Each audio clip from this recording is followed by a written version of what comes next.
యేసుక్రీస్తు శ్రేష్టమైన నామంలో అందరికీ శివాలు వందనం తెలియజేస్తున్నాను. పిల్లారా అందరూ బాగున్నారు కదా? చూడండి, మత్తయి సువార్త 11వ అధ్యాయం 28వ వచనం చూసినట్లయితే, నేను మీకు విశ్రాంతి కలుగజేతును, నేను మీకు విశ్రాంతి కలుగజేతును. చూడండి, ప్రభు మనల్ని రమ్మని పిలుస్తున్నాడు. ప్రయాసపడి భారం మోయుచున్న సమస్త దినాలను వీరి నా యొద్దకు రండి, మీకు విశ్రాంతినిచ్చేదను అంటున్నాడు కదా. రమ్మని ప్రేమతో ఆహ్వానించి మన సమస్త పాపములను తనపై సంతోషముగా వేసుకొని మనకు ఆదరణయు విశ్రాంతిని ఇచ్చేవాడు ఎవరు అంటే ఈ లోకములు ఎవరూ లేరు, ఒక యేసుక్రీస్తు తప్ప. మనకు ఆదరణ, ప్రేమ, సమాధానము, సంతోషము ఇచ్చేది ఎవరు అంటే ఒక యేసుక్రీస్తే. ఇంకెవరు కూడా ఎవరిని చెప్పడానికి అవసరం లేదు. చూడండి, ఒక తల్లిదండ్రులకు ఒకే కుమారుడు ఉన్నాడు. అయితే తను 7 సంవత్సరాల వయసులో మహిమలో ప్రవేశించాడు. అంటే చిన్నతనంలోనే 7 సంవత్సరాల్లోనే మహిమలో ప్రవేశించాను. ఈ ఎడబాటును భరించలేక ఎంత బాధ చెప్పండి, చిన్న వయసులోనే ఆ విధంగా మరణించడం అంటే బిడ్డను కోల్పోవడం తల్లిదండ్రులకి ఎంతో బాధ. ఆ బాధను మనము వర్ణించలేము. కనుక 7 సంవత్సరాల వయసులో మహిమలో ప్రవేశించిన ఎడబాటును భరించలేక ఆ తల్లిదండ్రులు ఎంతగానో బాధపడరు. తమ ముద్దు బిడ్డ మాటలు, చేష్టలను జ్ఞాపకం చేసుకుంటూ దిగులు పడుతుండ్రి. వాదాచులకు ప్రయత్నించిన డాక్టర్ గారు ఏమన్నారంటే, ఒక అబ్బాయిని దత్తత తీసుకోండి అన్నారు. ఒక అబ్బాయిని దత్తత తీసుకొని ఆ బిడ్డను ప్రేమించమని సలహా ఇచ్చారు. ఇది కూడా బాగానే ఉంది కదా. మరి బిడ్డలు లేరు కాబట్టి ఒక బిడ్డను దత్తత చేసుకొని ఆ బిడ్డను మరి ప్రేమించమని సలహా ఇచ్చారు. ఆ ప్రకారం బిడ్డ కోసం మీరు అనాథాశ్రయానికి వెళ్ళారు. వీళ్ళిద్దరు భార్యాభర్తలు ఇద్దరు అనాథాశ్రయానికి వెళ్ళారు. చనిపోయిన తన కుమారుని వలె ఉండిన ఒక అబ్బాయిని చూసి ఆ తల్లి పరిగెత్తుకుని వెళ్ళింది. అనాథాశ్రమంలో అనేక మంది బిడ్డలు ఉంటారు కదా, చిన్న చిన్న పిల్లలు. పరిగెత్తుకుని వెళ్ళి ఎత్తుకొనిను, ప్రేమతో కౌగలించుకొని ముద్దుగా మాటలు చెప్పసాగాను. ప్రేమతో ఆ బిడ్డను కౌగలించుకొని ముద్దుగా మాటలు చెప్పసాగాను. నీవు మా కుమారుడుగా ఉంటకు మా ఇంటికి వస్తావా? మా కుమారుడుగా ఉంటకు నీవు మా ఇంటికి వస్తావా? మేము నీకు మంచి బొమ్మలు, ఆట వస్తువులు, అందమైన దుస్తులు ఇస్తాం, అన్నీ ఇస్తాం. నీకు ఇష్టమైన పలహారాలు కొనిపెడతాం, నిన్ను షికారుకు తీసుకెళ్తాం, మా సొత్తు ఆస్తి ఇల్లంతా నీకే అని తల్లి పలికాను. మా సొత్తు, మా ఆస్తి, మా ఇల్లు అంతా కూడా నీకే అని ఆ తల్లి పలికింది. ఆ బిడ్డ కలవరపడ్డాడు కదా.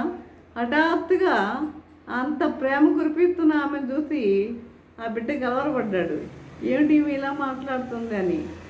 ఎందుకంటే అనాథాశ్రమంలో మరి బిడ్డలు మరి తల్లిదండ్రులు కోల్పోయిన వాళ్ళే అక్కడ ఉన్నవాళ్ళు ఉంటారు కదా. మరి వాళ్ళ ప్రేమ అనేది, తల్లిదండ్రుల ప్రేమ అనేది వారికి తెలియదు. మరి ఈమె హఠాత్తుగా వెళ్ళి మరి ఇన్ని మాటలు చెప్తూ ఉంటే ఆ బిడ్డ కలవరపడ్డాడు. ఇంతవరకు ప్రేమను ఎరుగగా ఉండెను గనుక ఏమీ అర్థం కాక, మీరు ఏంటేంటో చెప్తున్నారు, నేనేమి చేయగలను అని అడిగారు. ఇవన్నీ చెప్తున్నారు కదా, నేనేం చేయాలి అంటే, మీరు ఇవన్నీ చేస్తున్నందుకు, మీరు ఇస్తున్నందుకు నేనేం చేయాలి అని అడిగాను. బాబు, నువ్వు మమ్మల్ని ప్రేమించాలి అంతే, అది మాకు చాలు. నువ్వు మమ్మల్ని ప్రేమించాలి అంది ఆ తల్లి. నువ్వు మమ్మల్ని ప్రేమించాలి అంతే చాలు అంది.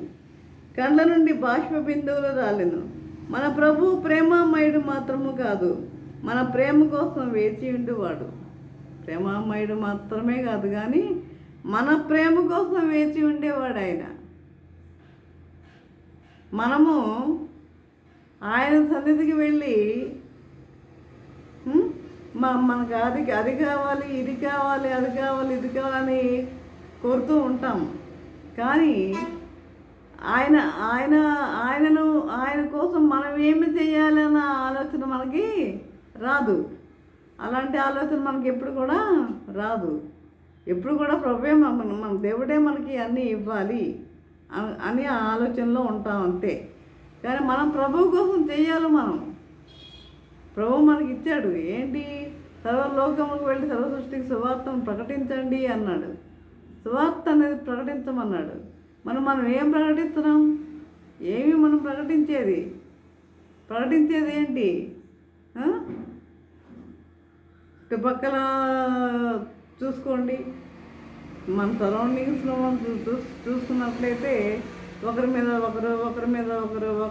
ఒకరు మాటలు మాట్లాడుకోవడం తప్ప ఇంకంతకన్నా ఏమన్నా ఉందా? లేదు కదా. దానికన్నా అక్కడికి వెళ్ళే కానీ మనం ఏం చేయాలి? మన ఇంట్లో కూర్చొని చక్కగా బైబిల్ చదువుకుంటూ మన పాటలు పాడుకుంటూ ఉంటే దేవుని స్తుతిస్తూ ఉంటే చాలు.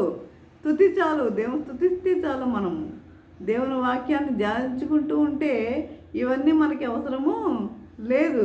అవన్నీ వ్యర్థమైన మాటలు, వ్యర్థమైన పనులు, అవన్నీ కూడా వినడం కూడా మనకి పాపమే. కాబట్టి ప్రియులారా,